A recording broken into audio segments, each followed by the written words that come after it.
Bonjour à tous. Ça tourne terriblement mal pour Macron à tout point de vue.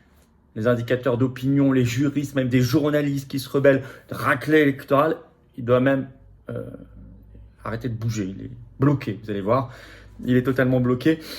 Et l'opinion publique, malgré la propagande médiatique, est de plus en plus en soutien à la contestation, au mouvement d'opposition et contre sa loi, réforme des retraites. Alors je crois que ça dépasse maintenant largement l'opposition à la réforme des retraites, en réalité, ce que nous vivons. Je ne sous-estime pas du tout le système en face, on va y revenir.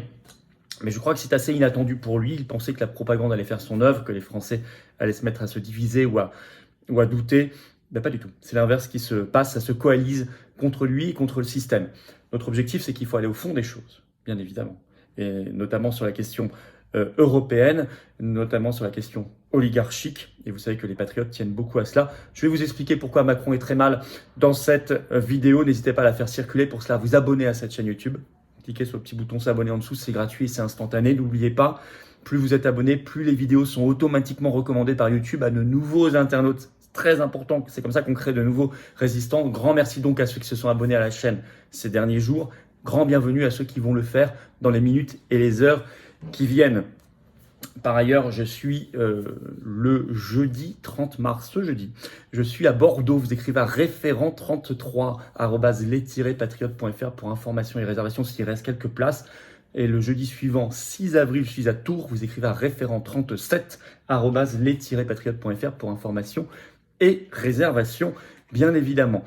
N'oubliez pas qu'ils veulent rendre une proposition de loi macroniste, rendre le drapeau européen, le torchon de l'UE obligatoire sur nos mairies, hors de question. Pétition nationale est sous la vidéo et en description, vous pouvez la signer, la relayer. C'est important, elle est très signée. Il faut faire monter le débat là-dessus, je compte sur vous. Je compte sur vous aussi pour venir aux Patriotes. Là, je lance un appel à ceux qui ne sont pas encore adhérents, mais qui soutiennent nos idées. Ceux qui veulent nous rejoindre en rencontrant des gens qui pensent comme eux, près de chez eux, que ce soit en métropole, outre-mer ou à l'étranger. Ceux qui pensent à eux et à leurs enfants. Mais ceux qui partagent ces idées de souveraineté, de Frexit, de paix, de liberté, de vérité, de dignité humaine, et qui savent qu'on est un authentique mouvement anti-oligarchique, le plus grand mouvement souverainiste de France, alors je vous invite à nous rejoindre, à faire cet petit effort d'adhésion. Et vous verrez, vous en serez bien récompensé parce qu'on a une grande et belle famille, ou de réadhésion si votre adhésion a plus d'1 an. Je vous lance cet appel solennel car nous ne pouvons pas nous en sortir si on n'a pas un maximum de monde partout en France et dans le monde entier où on est présent. Et par ailleurs, vous savez que nous n'avons pas reçu un seul centime de financement public. Je le dis aussi à ceux qui ont quelques moyens. Vous pouvez faire un don de soutien aux patriotes. Comment on fait un don? Comment on fait adhésion d'abord dans l'ordre? C'est le premier lien sous la vidéo en description et don, c'est le lien juste en dessaux. Tout ça, c'est défiscalisé aux 2 tiers pour vous. Adhésion, j'ai mis également le lien en commentaire épinglé, une petite fiche maintenant sur l'écran et en fin de vidéo, en cliquant sur l'écran, vous avez le choix. Dans tous les cas, grand bienvenue, grand bravo et vous savez que chaque centime sera merveilleusement utilisé pour la cause, pour la France, pour les générations qui viennent, pour nos belles valeurs. Alors retraite, ça tourne terriblement mal pour Macron. Je crois que c'est vraiment inattendu pour lui. Malgré une forte propagande, notamment, vous savez, sur les manifestations sont violentes, il y a des macronistes qui sont attaqués, etc. Ça, c'est de la propagande, on va y revenir. L'opinion publique est de plus en plus contre lui. Et ça, c'est intéressant parce que ça va vite relancer le débat d'une motion de censure pour renverser le gouvernement, mais cette fois-ci qui pourrait être votée. On était à 9 voix près. Là, ça décomplexe les députés, si vous voulez. D'autant que les macronistes se prennent des raclées électorales, donc ça va leur faire moins peur. Voire ça peut enclencher chez eux cette petite étincelle du débat sur la destitution de Macron, article 68 de la Constitution. En effet, Macron d'abord s'est pris une raclée électorale. C'était ce 26 mars, c'est le premier tour de la législative partielle en Ariège. La candidate macroniste Anne-Sophie Tribou est en chute libre. Elle a réuni, figurez-vous, 10,69% des voix en 4e position. Elle était au second tour en juin 2022. Elle n'est plus au second tour cette fois-ci. Elle a perdu 9,3 points, c'est-à-dire quasiment la moitié de son score. Ça, c'est une chute libre. À tel point que RTL, dans un article du 27 mars, parle de camoufler. Libération écrit « Elle dégringole ». C'est massif. Macron est bloqué lui-même. On a appris le 27 mars au soir qu'il renonçait, il annulait son déplacement prévu ce 28 mars à Toulon sur le service du SNU, Service National Universel, parce qu'ils ont appris qu'il allait être accueilli par ce qu'on appelle un rassemblement d'accueil d'opposants, qui allait être très massif. Macron est claquemuré, ne peut plus rien faire, complètement prisonnier. Et on comprend pourquoi. On apprend par les plus récents sondages, vous allez voir, que contrairement aux calculs des propagandistes de la Macronie, l'opinion publique française est de plus en plus coalisée contre lui.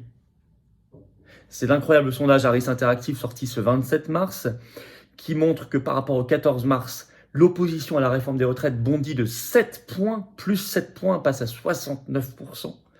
Que le soutien au mouvement de contestation grimpe de 3 points à 70% de soutien au mouvement de contestation, et qu'il y a même, figurez-vous, je le donne comme un indicateur, le soutien au recours à la violence. Je ne partage pas, mais c'est 18% des Français et c'est même 25% parmi les soutiens au mouvement.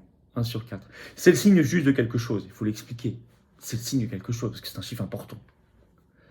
Donc la propagande est en échec total. Parce que là, ces derniers jours, des députés macronistes nous ont sorti des soi-disant lettres de menaces en disant qu'ils étaient très très menacés. Olivier Dussopt, le ministre du Travail, nous a dit qu'il était victime d'attaques homophobes. On nous a montré des autocollants sur des permanences de députés macronistes, etc., etc. Tout ça, c'était mal. Ils ont tout tenté, relayé par les médias de complaisance. Et on nous a bien sûr bassiné sur les violences supposées des manifestants, etc., etc. Alors que l'immense majorité sont absolument pacifiques. Ça s'appelle de la propagande du système. C'est toujours les mêmes ficelles, toujours les mêmes ficelles. Et bien manifestement, ça n'a pas impressionné l'opinion publique. Et ça, c'est un mauvais signe pour la Macronie.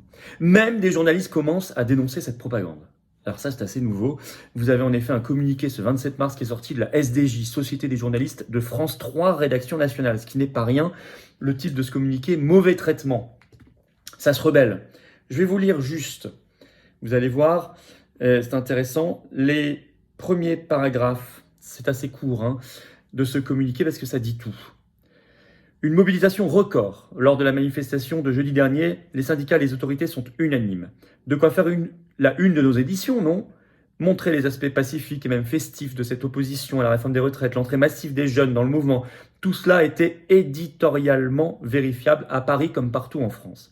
Mais le soir même, le 19-20, donc France 3 nationale, ouvre sur un long sujet casseur qui passe en 10 secondes sur les matraquages de manifestants par les CRS. La manif n'arrivera qu'après.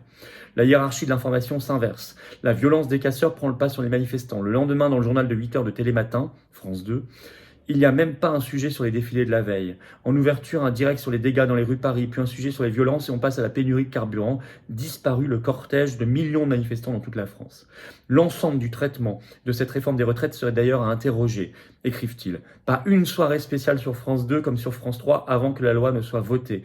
Et pourtant, il aurait été du ressort du service public de faire un travail d'analyse et de confronter les idées. Fin de citation. Je souscris à tout ce qui est écrit là. C'est intéressant que ce soit des journalistes eux-mêmes des médias publics qui l'écrivent.